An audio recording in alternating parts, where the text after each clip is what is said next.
Agora, na sua televisão, o programa que você aguardava. A Cadeia da Prece. Um programa diferente, vibrante, transformador. A Cadeia da Prece, unindo a família em torno de Cristo, levando o Evangelho a todo mundo através da TV e das redes sociais. Produção: Igreja do Evangelho Quadrangular Ecoville.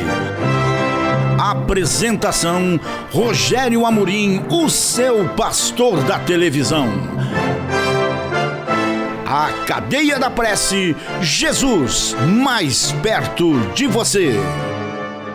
Vou falar de uma mãe nesta manhã que, honestamente falando, não me lembro de ter ouvido um pregador falar. Até porque esta mãe era uma prostituta. E nem por isso deixou de ser uma mãe, que até para a TV a gente colocou ali, a mãe de verdade. Está lá em 1 Reis, no capítulo 3, a partir do verso 16. Engraçado que a gente, por isso que eu sempre digo, né? O bom é, a gente tem o telão, essa coisa toda, tem ouvidos para ouvir, mas o bom é acompanhar a leitura, porque você lê a Bíblia século e seculorum, né? E pequenos detalhes que numa mensagem, num ensino de vida ou espiritual, se tornam relevantes, como é o caso dessas duas mães aqui. A gente nunca viu nada de diferente. Mas, no entanto, a partir do no verso 16, né, está escrito assim: então vieram duas mulheres prostitutas ao rei Salomão e se puseram perante ele. E disse-lhe uma das mulheres: ah, senhor meu, eu e esta mulher moramos numa casa. Tive um filho morando com ela naquela casa, e sucedeu que ao terceiro dia depois do meu parto, também essa mulher teve um filho. Estávamos juntas, estranho nenhum estava conosco na casa, senão nós ambas naquela casa, e de noite morreu o filho dessa mulher, porquanto tinha se deitado sobre ele. E levantou-se à meia-noite e me tirou a meu filho do meu lado, dormindo a tua serva, e o deitou no seu seio, e a seu filho morto deitou no meu seio. E levantando-me eu pela manhã para dar de mamar a meu filho, eis que estava morto. Mas atentando pela manhã para ele, eis que não era o filho que eu tinha tido. Então disse a outra mulher: não, mas o vivo é meu filho, e teu filho o morto. Porém essa disse: não, por certo o morto é teu filho, o meu filho está vivo. E assim falaram diante do rei Salomão. E então disse o rei: esta diz que vive é o meu filho, e teu filho o morto. E essa outra diz: não, por certo, o morto é teu filho, e meu filho o vivo. Disse mais o rei: me tragam uma espada. E trouxeram uma espada diante do rei, e disse o rei: dividam em duas partes o menino vivo, e dai a metade a uma e a metade a outra. Mas a mulher cujo filho era o vivo, né, porque era a mãe verdadeira, falou ao rei, porque o seu coração se lhe enterneceu por seu filho, e disse: ah, meu senhor, dá o meu menino para essa mulher, né? E por modo nenhum o mateis. Porém a outra dizia: nem teu nem meu, vamos dividi-lo.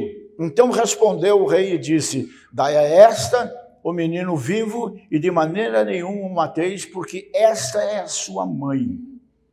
E todo Israel ouviu a sentença que dera o rei e temeu ao rei, porque viram que havia nele a sabedoria de Deus para fazer justiça. Amém? Falar a respeito das mães, sem dúvida nenhuma, é um grande desafio. Porque, pelo menos no contexto brasileiro, mãe é algo assim sagrado. Você numa discussão, numa briga, você pode falar o que você quiser, mas não bota a mãe no meio. Que aí o caldo realmente vai engrossar, né? Se falar na mãe, é briga na certa, né? E eu não vejo que esse texto aqui apresente, evidentemente, o quadro de todas as mães, mas ele, de fato, ele destaca a sabedoria que Salomão recebeu de Deus para julgar. Mas, por outro lado, quando se toma esse texto nas mãos, só se prega sobre a sabedoria de Salomão. E não se dá importância, né? Por isso que eu sempre falo para você de texto e contexto, né? Se dá a importância ao que decidiu deixar a criança viva, mas não se dá importância a quem de verdade fez com que a criança continuasse viva, que foi a sua mãe verdadeira, né?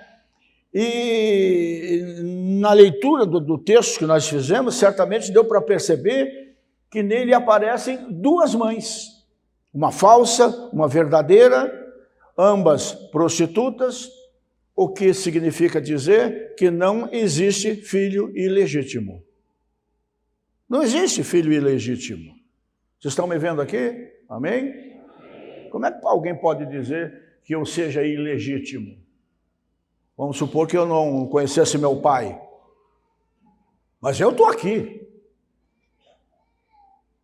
As mãos que embalam o berço, né, que como costuma dizer, embalaram a mim também. Cuidaram de mim, sofreram comigo, correndo para o hospital.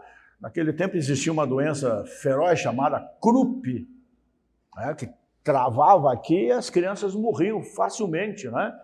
Minha mãe me contava disso, de correr de madrugada comigo, me levando na casa do doutor Ito Carias de Oliveira, que salvou minha vida e tal. Uma febrezinha, a mãe já está toda preocupada, o filho chora de madrugada, ela já levanta para ver. Como é que pode dizer que existe filho ilegítimo? Eu não vejo como. Não tem esse negócio, não é? E a gente vê aqui uns 2 ou 3 pontos que a gente pode abordar antes de participarmos da ceia, que a mãe verdadeira é a mãe que vai à luta pelo seu filho. E aqui eu podia falar muito na dona Itália, minha mãe, né? Porque eu sei o que aquela mulher passou. Eu já contei isso para vocês, eu já a vi tirando da boca para me dar quando eu era menino, né? Quando a gente não tinha praticamente nada para ir em casa, a não ser café. E para não ver o filho com fome, ela virou tudo quanto foi latinha que tinha na cozinha e achou assim, tipo 2 colheres de sopa de farinha de milho e botou na minha caneca de café. E ela e o meu pai tomaram só o café, porque não tinha absolutamente mais nada dentro de casa. Então, mãe é essa pessoa que facilmente dá a vida pelo seu filho, né? E uma das características da mãe verdadeira é que realmente ela vai à luta pelo seu filho. Então, o texto que nós lemos mostra um problema que aconteceu entre 2 mulheres, que eu nem preciso repetir, né? E diante do perigo de perder o seu filho, a mãe verdadeira foi brigar por ele até diante de um rei conhecido no mundo inteiro de então. Ela não quis saber quem é que estava na frente. Ela foi diante do rei para lutar pelo seu filho. E eu não vejo que ela fosse uma mulher instruída, ainda mais naqueles tempos e tendo a profissão que ela tinha, né? Não vejo que ela fosse uma mulher de posses, senão não vivia a vida que ela vivia. Não vejo que ela fosse uma mulher influente, mas a grande verdade é que por ser mãe, ela conseguiu uma audiência com um rei poderoso. E pelo seu filho, ela iria a este ou a qualquer outro lugar. Ela iria até a 10ª igreja quadrangular. para fazer uma corrente das 21 semanas de Daniel para lutar pelo seu filho. Né?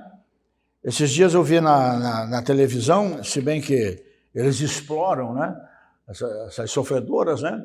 A mulher reconheceu o filho dela, que era médico, perdido na Cracolândia, fora do ar, fumando essa desgraça aí do K9, que é a droga zumbi que chamam, né? Resultado, ela foi atrás da produção do programa e a partir dali, todo dia, ela, até os policiais com ela e tudo, ela ficava rodando aquela desgraceira que é a Cracolândia em São Paulo, procurando o seu filho. Confesso que eu não tenho um desfecho para isso, porque eu não vi o que aconteceu dias depois, porque até o terceiro dia deu para acompanhar, né? E mãe faz isto, gente. Mãe faz isto. Lembram o que fez a mãe de Tiago e de João? Tudo bem, ela estava um pouquinho enganada. Ela achava que Jesus ia ser o rei de Israel,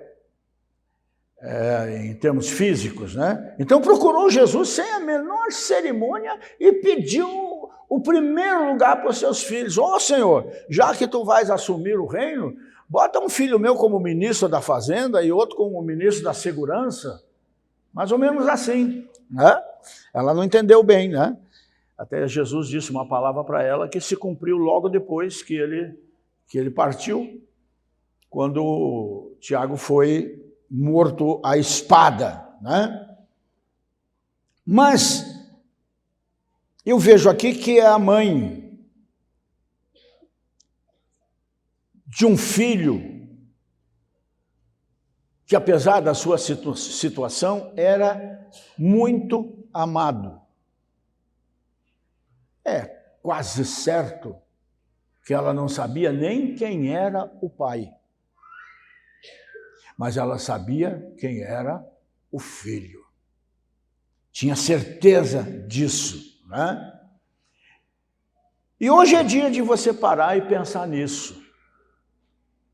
Provavelmente a sua mãe, muitas vezes, enfrentou as maiores dificuldades, ultrapassou barreiras, deixou de fazer muitas coisas, negou-se a si mesma, quem sabe até se expôs ao ridículo pelo teu bem-estar.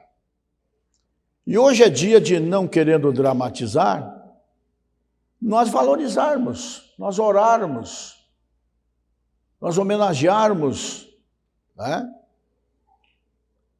Então, gente, a mãe verdadeira, segundo ponto, conhece muito bem o seu filho. Olha isso aqui, gente. A criança era recém-nascido, né?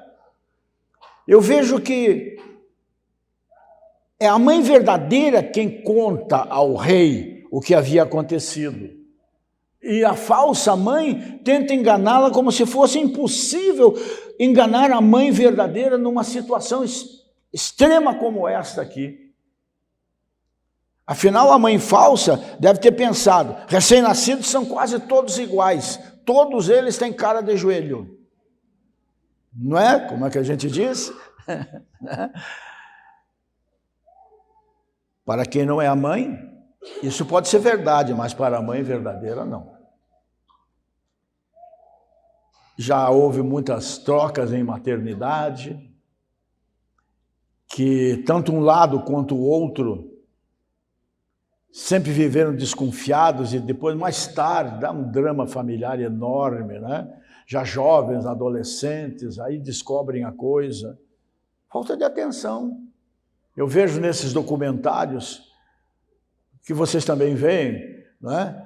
Aquelas centenas de milhares de pinguins no tempo de cria, eles se amontoam naquelas rochas beira-mar, e a mãe e o pai, né, se revezam e vão para o mar para buscar o peixe, para dar de comer para o filhote.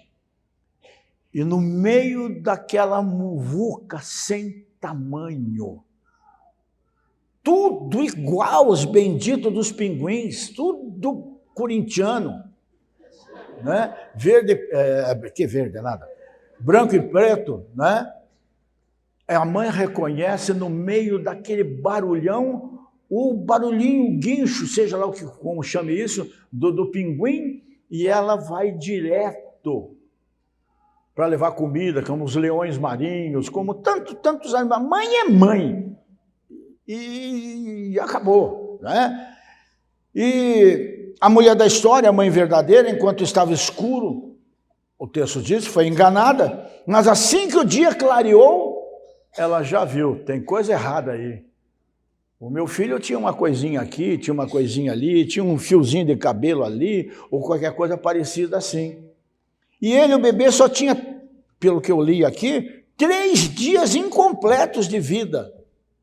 Mas já era um velho conhecido da sua mãe. Isso é muito forte, gente.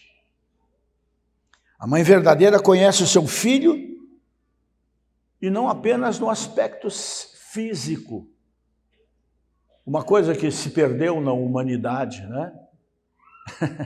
Por que eu me lembro dessas coisas assim, né?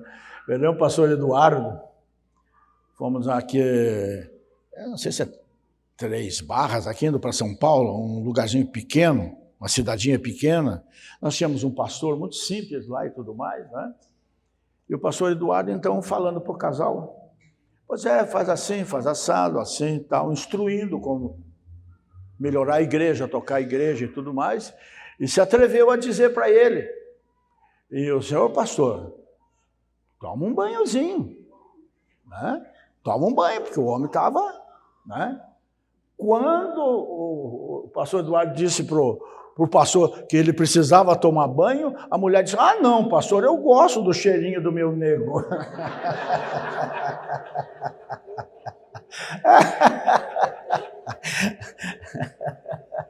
Isso não é motivo para ninguém deixar de tomar banho. Mas uma coisa é certa, né? Você tem um cheiro especial.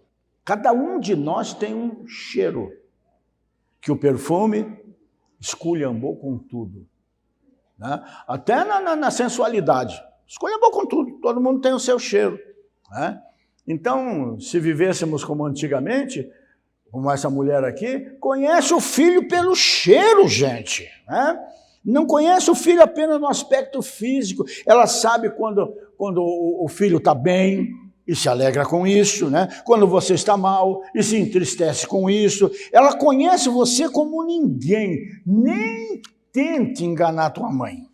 Você vai cair do cavalo, né? E a mãe verdadeira, para a gente concluir, abre mão de tudo pelo seu filho. Ainda outra característica da mãe verdadeira se destaca nesse texto, né? Faz qualquer negócio pelo meu filho ou pela minha filha. Abro mão de tudo, como ela abriu mão do próprio filho, para que ele não perdesse a vida. É uma coisa muito forte isso aqui.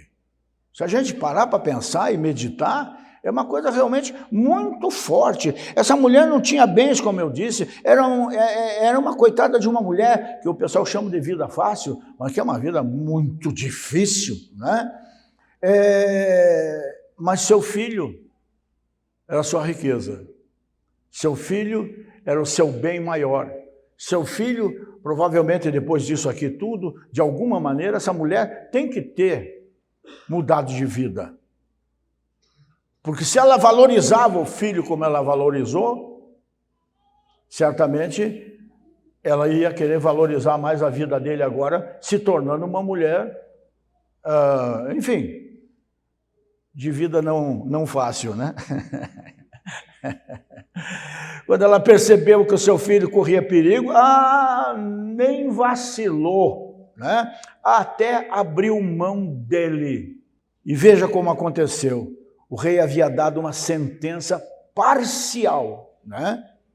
Isso para ela era assim pior do que tirar a vida dela. Ferir o filho é sempre ferir a mãe ou o pai, né? Em dobro. Honrar um pai ou honrar uma mãe é honrar e tratar bem seus filhos. Não tenha dúvida disso também. Certamente ela daria a vida pelo filho, não tenho dúvida disso. Mas não era isso que Salomão, na sua sabedoria, né, propôs. Não era isso que estava sendo exigido, era a vida dele, seu filho, que estava em risco e ela não queria abrir mão do seu bem maior. E isto só uma mãe de verdade faz. A reação da outra foi exatamente o contrário, né? Mas o rei, sábio como era, tranquilão, ele tinha pedido essa sabedoria a Deus. E quando pedimos sabedoria a Deus, Deus nos dá sabedoria. Não teve dificuldades em descobrir naquela hora qual era a falsa e qual era a verdadeira, embora ele ensinou que era melhor partir a criança no meio, coisa que ele jamais faria. Mas ele sabia o que estava fazendo, não é? E nós também, se prestarmos um pouquinho de atenção, veremos em nossas mães algumas características sempre muito reveladoras, e sem dúvida elas também têm aberto a mão de muitas coisas pelo nosso bem-estar. Eu até procuro sempre aconselhar jovens casais, que casam muito novinhos, né?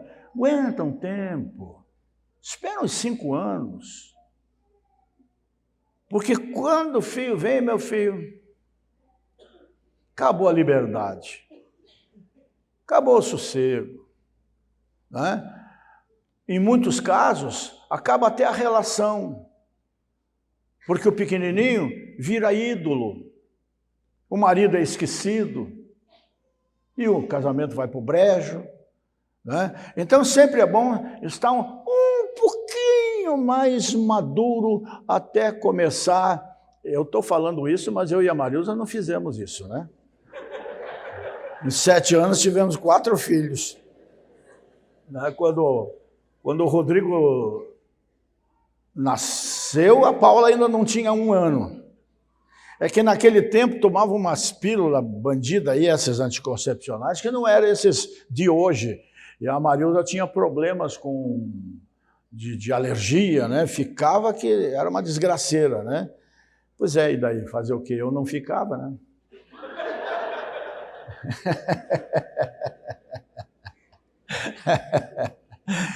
Então, para concluir mesmo, gente, eu quero dizer o seguinte: em nome dos filhos, as mães da igreja, as mães verdadeiras, parabéns por esse privilégio que vocês têm de serem mãe. Não é fácil, mas pode acreditar, embora a gente homem diga isso, a gente diga isso de brincadeira, porque na verdade a gente tem inveja de vocês. Nós não temos a mínima noção, como vocês têm, de o que é amar um filho, uma filha. Porque eles não foram gerados no nosso ventre. Essa vida não se desenvolveu dentro de nós não temos a mínima noção dessas coisas. Né? Não temos a mínima noção dessas coisas. Né? Então, parabéns, muito obrigado por suas vidas. Deus seja louvado na vida de vocês e mais do que isso, apesar de toda e qualquer situação, se você pode acreditar no que aparentemente é impossível, Deus seja louvado na vida dos seus filhos. Que Deus continue abençoando cada uma de vocês, porque nós nunca seremos capazes de retribuir o que vocês fazem por nós. E nós, filhos, quando começamos a correr demais na vida e acabando tendo nossos próprios filhos, via de regra, a gente já não faz aquilo que a gente deveria fazer. Lembrar-se com mais frequência da mãe.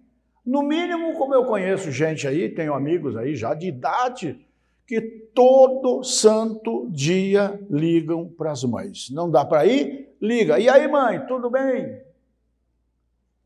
Como é que a senhora está? Está precisando de alguma coisa? Te amo, um abraço. Não é? Puxa, deve ser muito gostoso para a mãe, né?